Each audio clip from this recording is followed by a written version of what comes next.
Yeah, my name is Keith Grant. I'm a Métis harvester.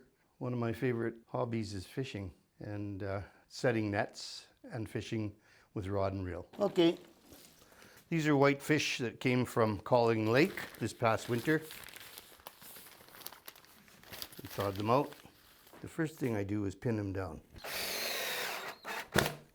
So I'm going to be saving these scales for fish scale art. I'm going from the tail to the head, and that's why they're piling up on the spoon like they are.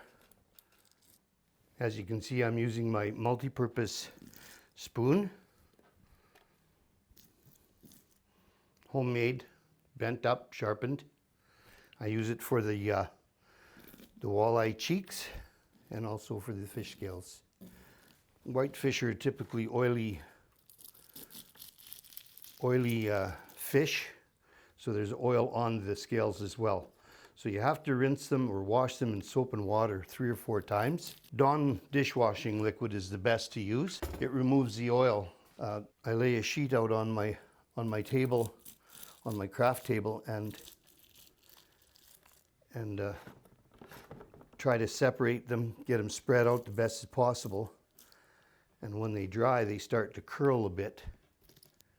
Now, when I get around to filleting this piece of this particular fish, we don't have to worry about the scales being cooked and being part of the meal. For smoking purposes, same thing. You don't have any scales, and you can smoke with the skin on, and that keeps the meat together. The first thing I remove is this set of fins, because it's got a big piece of cartilage and it's really difficult to cut through. So it's pretty well impossible to get the knife through, and it dulls the knife to the point where you'd have to sharpen it every time that you cut a fish. So that goes first.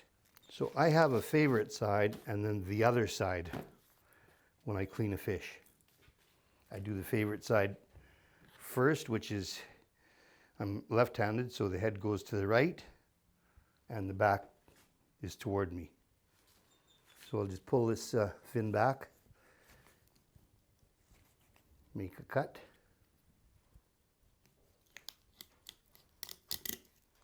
and you can hear us going through the bones. That's the rib cage that we're cutting through right now, right to the tail.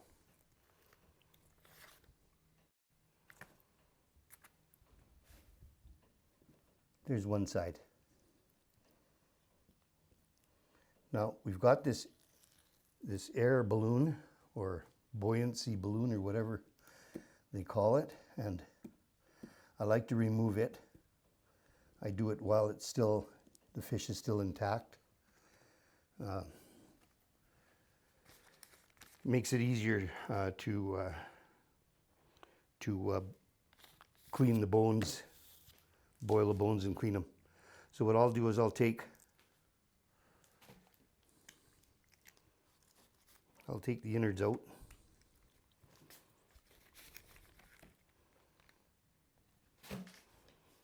And again, the sack.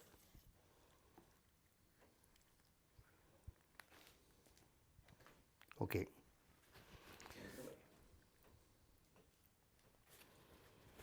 All right, so I just want to kind of get rid of some of this liquid so it's not spilling all over the place. There we go. All right, so that was my favorite side. Now to the other side.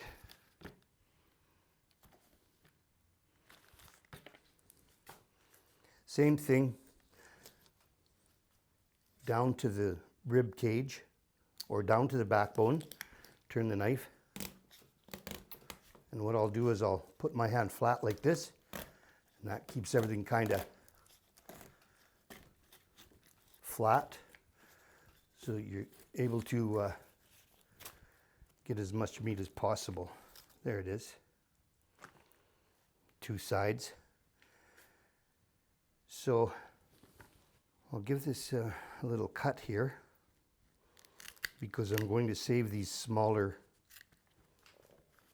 vertebrae bones.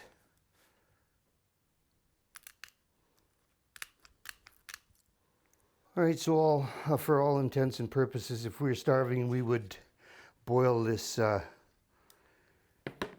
this carcass and make soup out of it. But for today, it's going into the bin.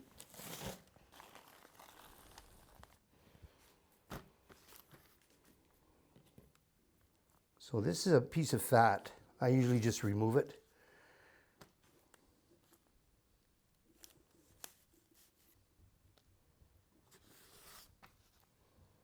Because it makes a mess in the smoker if you're smoking the meat. Okay, so now we're going to remove our rib cage.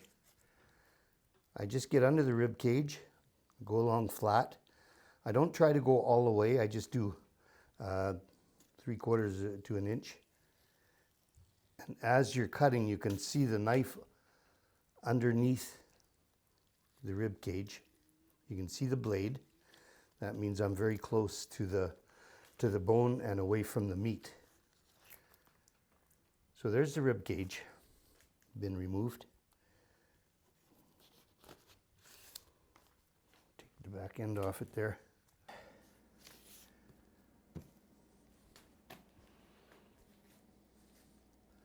Okay, so we have that row of pin bones, we'll call them pin bones, and we want to run along them close as we can get to them.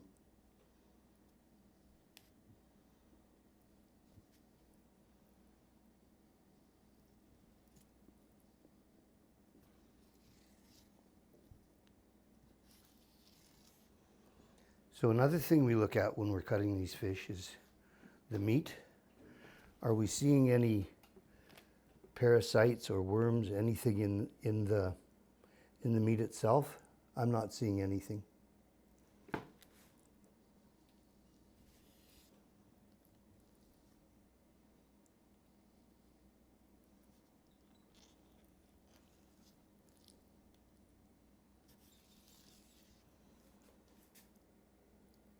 Where these pin bones end, that's where I'll cut across.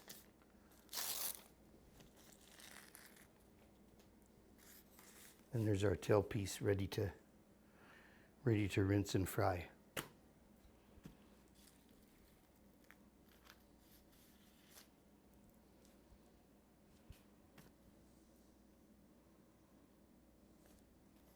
I found one rib bone here.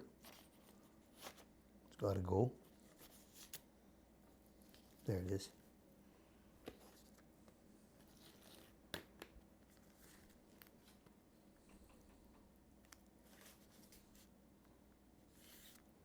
This is that row of pin bones.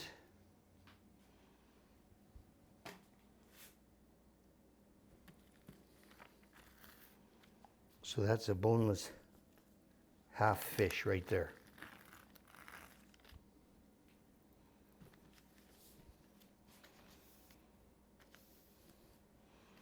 Same procedure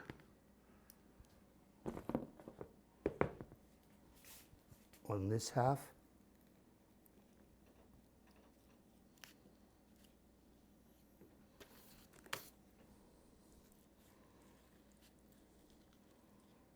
Again, I can see my blade under the rib cage.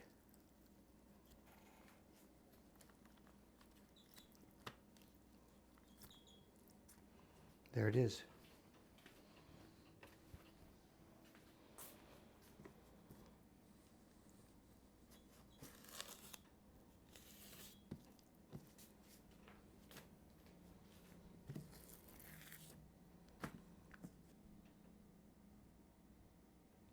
So again, I'm looking for that row of pin bones.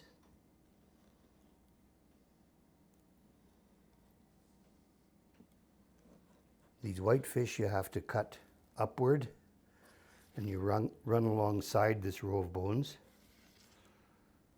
And again, along the bottom of it. And you can kind of see those little bones poke up as we're cutting.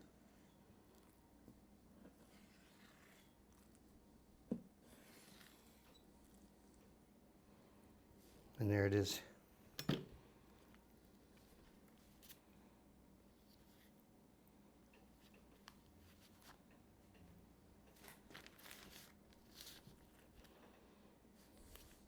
Well, looks like I missed a couple.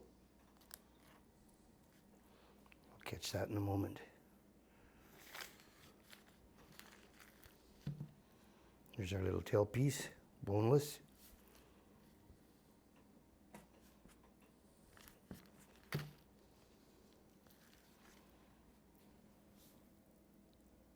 Another boneless piece. And in this one, I detected a few bones.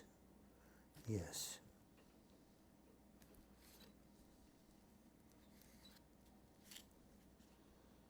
So these bones aren't always in the same spot.